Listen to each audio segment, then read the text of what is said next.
Década de 80. Enquanto o mundo estava mergulhado na tensão da situação entre Estados Unidos e União Soviética, e os líderes políticos tomavam decisões que moldariam o futuro das nações, e o que mudaria também era a competição dentro do automobilismo alemão. As fabricantes de carro como a Mercedes-Benz estavam entrando na sua própria batalha, enfrentar a BMW e a Audi num novo ramo automotivo, os sedãs de entrada. Vamos imaginar a situação em que os engenheiros da Mercedes-Benz se encontravam. Eles estavam encarando o desafio de criar um carro sedã, mas que ao mesmo tempo fosse um carro que não abrisse mão dos altos padrões de qualidade e segurança pelos quais a marca sempre foi reconhecida. E, além disso, tinha que ser um carro que tivesse esportividade. Tarefa nada fácil, mas como foi todo esse processo? O que os engenheiros alemães conseguiram fazer para enfrentar a Audi e a BMW?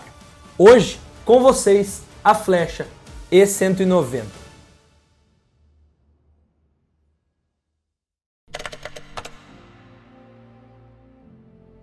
Antes de qualquer coisa, precisamos ver um pouco da história e da concorrência entre as três gigantes alemãs, BMW, Mercedes e Audi, pois ela será importante para compreender um pouco mais do porquê o E190 é um dos Mercedes mais marcantes da história. A Audi é a montadora mais antiga entre as três. Sua origem se iniciou em 1910, quando August Hort fundou a Audi, após deixar sua empresa original devido a disputas legais. Em 1965, a Volkswagen adquiriu o Auto Union, que incluía a marca Audi. Após essa aquisição, a Audi se beneficiou dos investimentos e da tecnologia da Volkswagen para aprimorar sua qualidade e inovação. Essa parceria fortaleceu a Audi, possibilitando o desenvolvimento de novos modelos e tecnologias avançadas. Talvez o modelo mais marcante da Audi seja o 4, um dos principais carros de produção em massa com tração nas 4 rodas. O 4 ajudou a consolidar a reputação da Audi em competições de rally. Logo eu te conto essa história em outro vídeo. A BMW foi fundada em 1916, inicialmente como fabricante de motores de aviões, durante a Primeira Guerra Mundial. Depois do Tratado de Versalhes, que proibiu a Alemanha de produzir aeronaves, a BMW começou a focar em motores para motocicletas e mais tarde em carros. Um dos modelos mais marcantes da BMW também foi criado nos anos 80, a série 3 E30, um sedã compacto e disponível em várias versões como 4 portas perua e coupé. Já a Mercedes-Benz, a protagonista desse vídeo, é a mais recente das 3 marcas, tendo sido fundada em 1926. Um dos seus fundadores, Karl Benz, patenteou o primeiro veículo movido a gasolina, enquanto o outro fundador, Gottlieb Daimler, foi o pioneiro no desenvolvimento do motor de combustão interna, pouco depois da patente de Benz. Ou seja, as 3 marcas foram fundadas na mesma época, e é claro, de certa forma, até normal que se formasse uma rivalidade e concorrência acirradíssima no mercado automobilístico de luxo. Cada uma dessas marcas alemãs possui seu próprio destaque. A BMW tem abordagem esportiva e dinâmica, focado na performance e dirigibilidade. A Mercedes é conhecida por seu luxo e conforto, combinados com tecnologia de ponta e segurança. Já a Audi se destaca pela engenharia de precisão e estilo moderno, com uma forte ênfase na tecnologia de condução autônoma e sistemas de entretenimento avançados. Após entendermos quem são as principais montadoras, vamos olhar o E190 e ver onde ele se encaixaria dentro dessa história de tanta rivalidade.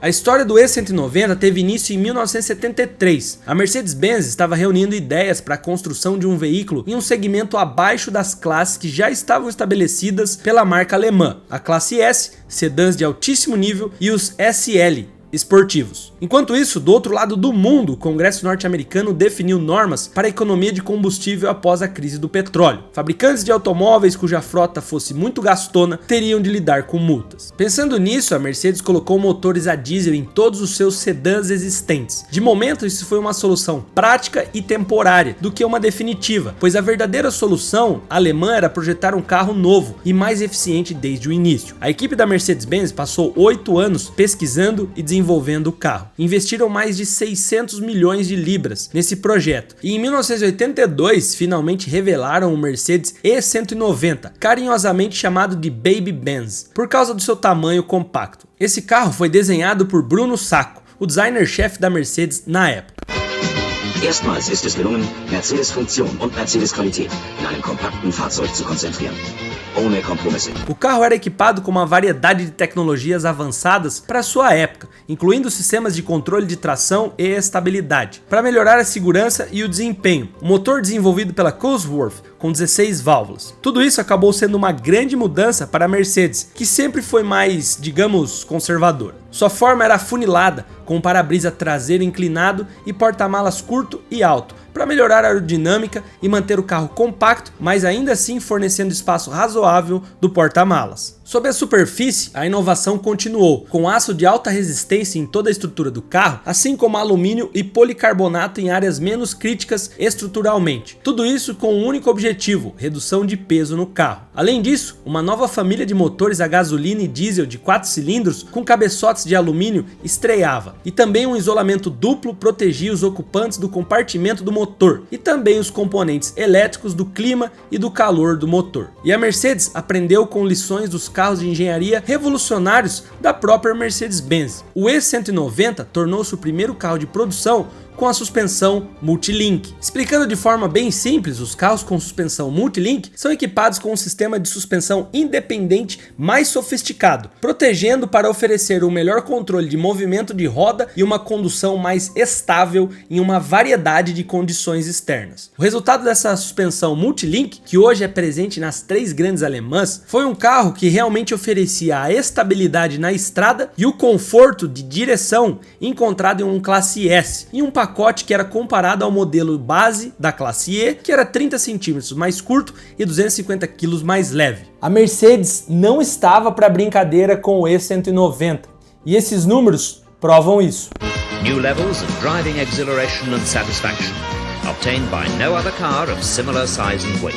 Inicialmente, a Mercedes-Benz planejava competir com o 190e na categoria de rally do grupo B, e para isso foi desenvolvido um sedã turbo de 2.3 litros para os eventos mais longos e uma versão hatchback do carro com motor aspirado naturalmente de 2.5 litros com 4 válvulas por cilindro para eventos com pistas mais apertadas, como o clássico Rally de Monte Carlo. Lembra que mencionei anteriormente sobre o Audi 4? Pois bem, após o lançamento do 4 pela Audi em 1980, a Mercedes concluiu que seria inútil tentar competir com um carro de tração traseira, enquanto a Audi apresentava um carro de tração integral. Sendo assim, o programa de corridas pela Mercedes foi cancelado. Um fato curioso é que a gerência da Mercedes proibiu o desenvolvimento adicional da variante de corrida do E190, mas os engenheiros teimosos da Mercedes continuaram a trabalhar silenciosamente em uma versão de estrada do seu motor de 16 válvulas. Fazer isso seria suficiente para criar um Mercedes pequeno e esportivo para vender ao público, sendo ideal para competir com as ofertas da BMW.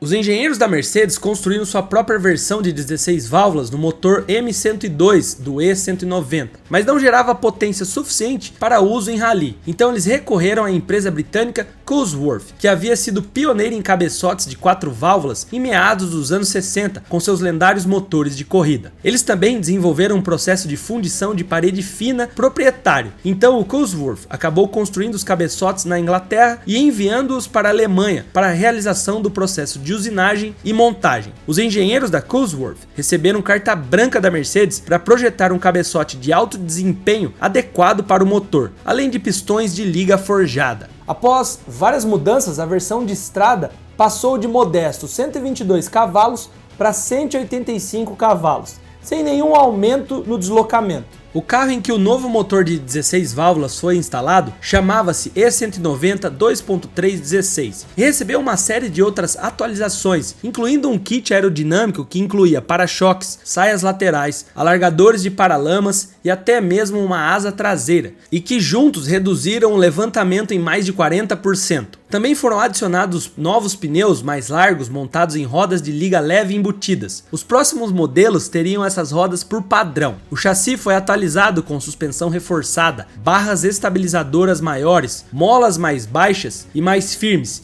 e amortecedores, enquanto a linha de transmissão ganhava uma caixa de câmbio de 5 marchas e diferencial de deslizamento limitado. Além disso, um refrigerador para óleo era item padrão, assim como os indicadores de temperatura do óleo e voltagem dentro do carro, cronômetro digital, bancos esportivos Recaro e um volante 10 mm menor, mas ainda enorme. A Mercedes havia criado um monstro.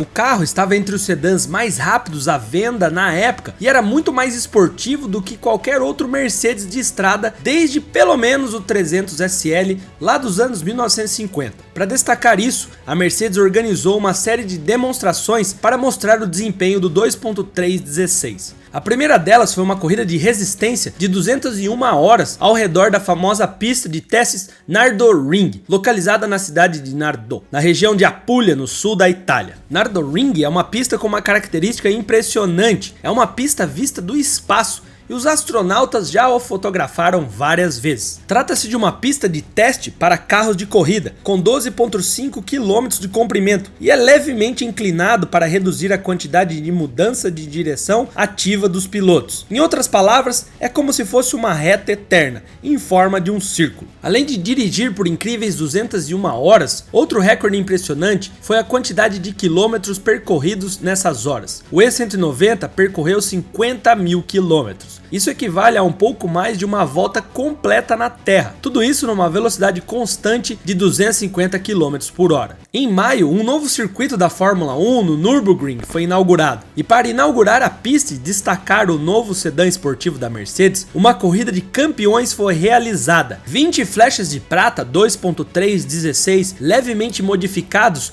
para os melhores pilotos de corrida de todos os tempos. E você que, além de curtir nossas histórias e principalmente camisetas com estilo para demonstrar sua paixão por automobilismo, a loja Autofans é o destino certo para quem vive e respira motores. A Autofans Store se destaca por desenvolver produtos pensados por e para entusiastas do automobilismo, pois eles são fãs assim como nós. Tem uma variedade de camisetas e moletons estampados com a mais avançada tecnologia DTF de 2024, garantindo qualidade e conforto quando você sair ali pro rolezão. Roupas duráveis, confortáveis e já são 3 anos no mercado. A Autofans já atendeu mais de 25 mil pedidos com mais de 500 produtos à sua disposição. Então, se você me permite uma sugestão, meu torcedor caro, vai pelo menos dar uma olhada. Eu tenho certeza que você vai gostar de muita coisa que tem por lá. Por isso, eu já deixei um link na descrição direto para o site da loja e também tem um cupom de desconto para você que curte o nosso trabalho aqui. Todos, menos 5 dos campeões vivos da Fórmula 1 participaram, e a lista de inscritos era recheada. Alain Prost, Stirling Moss, Niki Lauda, Jack Hicks, Phil Hill, James Hunt, Emerson Fittipaldi. Mas devido às obrigações com as 500 milhas de Indianápolis, um jovem desconhecido até então estava substituindo Fittipaldi. Seu nome?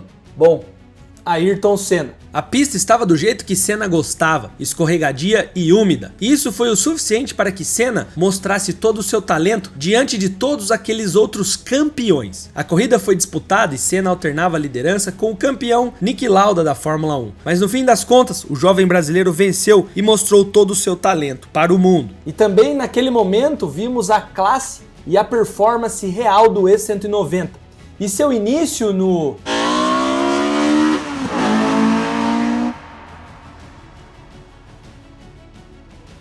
Assim que o carro de número 5000 foi construído na primavera de 85, o carro foi homologado e os pilotos começaram a preparar e correr com eles na DTM, mostrando que os carros eram bastante competitivos. Embora sem o apoio da Mercedes-Benz, os pilotos privados estavam vencendo, mas não dominavam. A resposta da BMW ao 2.316 foi o E30 M3, que começou a correr em 1987, com o apoio de fábrica e venceu o campeonato imediatamente. Devido a essa humilhação, a Mercedes finalmente cedeu e em dezembro de 87 abriu mão da sua própria proibição de estar nos esportes a motor para 1989. A primeira versão Evo do E190 foi introduzida e aproveitou as regras que permitiram mudanças mais significativas em carros de corrida, se pelo menos 500 exemplos de estrada fossem construídos incorporando essas mesmas mudanças. Para o E190, isso significava um motor maior de 2.5 litros, rodas e freios maiores, caixa de direção mais rápida, suspensão rebaixada e kit aerodinâmico revisado, com paralamas maiores, divisor dianteiro e asa traseira. A BMW já estava em sua segunda versão do E30 M3. Nesse ponto, e o E190 Evo 1 ainda não era o suficiente para a Mercedes vencê-los no campeonato. Ou seja, em 89 as coisas não melhoraram. Para 1990 e 91, tanto a BMW quanto a Mercedes perderam o campeonato DTM para os novos e gigantescos Audi V8 4. Desesperada por qualquer vantagem competitiva, a Mercedes contratou um professor de aerodinâmica, Richard Epler, da Universidade de Stuttgart, que projetou um conjunto totalmente excêntrico de itens aerodinâmicos. O resultado foi um carro que não parecia um produto de fábrica da Mercedes-Benz, mas tinha um design marrento, 190e 2.5 Evo 2. O carro era muito mais corajoso se comparado ao antecessor, com 15% a mais de potência no motor. Inclusive, o aumento da asa traseira causou certa revolução para os concorrentes, com os engenheiros tirando sarro e dizendo: as leis da aerodinâmica devem ser diferentes entre Munique e Stuttgart. Se essa asa traseira funcionar, vamos ter que redesenhar nosso túnel de vento. E adivinhem, a BMW redesenhou o túnel de vento. Otário! Anunciada no Salão do Automóvel de Genebra em março de 90 e os 500 carros sendo vendidos rapidamente o suficiente para que o carro fosse homologado em 1º de maio do mesmo ano. Mas como nem tudo são flores, houve um pequeno problema. As regras proibiam uma asa traseira que interferisse na visibilidade traseira. Então eles adicionaram uma cobertura na janela traseira para piorar a visibilidade. Quando o Audi, com tração nas 4 rodas, saiu de cena durante a temporada de 92, o E190 Evo 2 finalmente alcançou sua tão esperada conquista de título na DTM, vencendo 16 das 24 corridas, principalmente nas mãos de Klaus Ludwig, que acreditou no carro, além das próprias equipes clientes, a AMG e Zack Speed, que também viram seus pilotos cruzarem em primeiro lugar inúmeras vezes. Mas Klaus, na sua AMG Mercedes, levou o título daquele ano. No total, o E190 disputou 150 corridas na DTM. Sua história durou até 94, ficando 8 anos na competição e acabou sendo responsável pela existência de outros carros lendários como o inimigo BMW M3. Já já eu te dou mais detalhes sobre isso. A versão Evo 2 teve mais evoluções, como ar-condicionado funcional, teto solar elétrico, vidros elétricos, direção hidráulica e até bancos aquecidos. A visibilidade é boa, as dimensões são compactas, a embreagem é leve e progressiva, e o motor é silencioso e civilizado na cidade. Sua suavidade no motor é impressionante. Porém, há algumas coisas a se falar sobre a intenção de desempenho do carro. Uma delas é que a alavanca de câmbio em H é um pouco áspera, mas tem uma sensação mecânica e precisa. Os freios têm um pedal alto e firme, a suspensão é muito menos flexível. Flexível não dá. Errei. Flexível. Bota aí, editor. Do que qualquer outro Mercedes dos anos 80. O Evo 2 é propositalmente esportivo e mais inflexível do que um Porsche 911 da época. Manobrar o carro em baixas velocidades deixa o piloto com a sensação de que este é um carro caro e indiscutivelmente esportivo. Ele também é pequeno, 8 centímetros mais curto do que um Ford Fiesta sedã moderno. A estrutura parece robusta e o carro muda de direção de forma bem ágil. Não há folga em nenhum dos controles e todo o carro tem uma agressividade esperando para ser liberada. O Evo 2 é diferente do 2.316 padrão, que tem uma suspensão muito mais macia, direção mais lenta e alavanca de câmbio com sensação menos mecânica. Prazeroso e totalmente apto a ser aproveitado em uma estrada técnica, onde a ansiedade contida que você detectou na cidade pode ser liberada e aproveitada ao máximo. Como dito, o motor silencioso e discreto em carga parcial e baixas rotações, ele desenvolve um caráter esportivo à medida que sobe em direção à sua linha vermelha de 7.800 RPM. Sua potência específica de 95 cavalos por litro significa que ele precisa ser acelerado para gerar potência.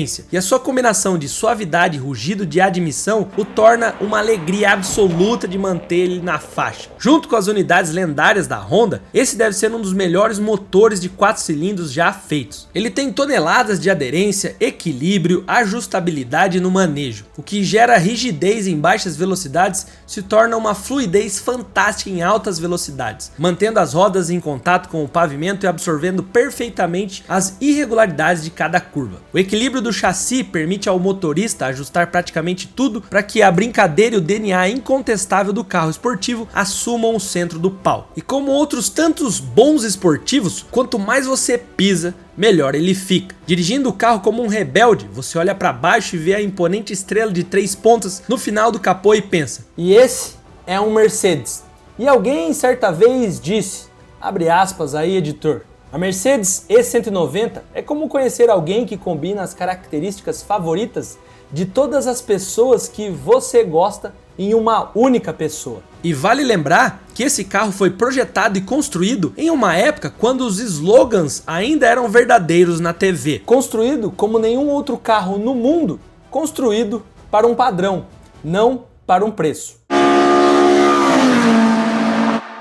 A Mercedes nunca fez nada parecido antes ou desde então. Ele tem a aparência certa, clássica, mas ao mesmo tempo arrojado, mal encarado, um motor certo, firme como deveria e tem uma verdadeira herança e bons resultados em corridas. Atualmente raríssimo e caro, sim, mas pelo menos ele existe e é um genuinamente como nenhum outro. E deu muito trabalho e dor de cabeça para seus concorrentes dentro e fora das pistas. Um deles, o lendário BMW M3, outro orgulho alemão e quase que invencível. Nesse vídeo que já tá passando aí na sua tela, você vai ressignificar a palavra dominância com a história do lendário M3, o brabo imparável.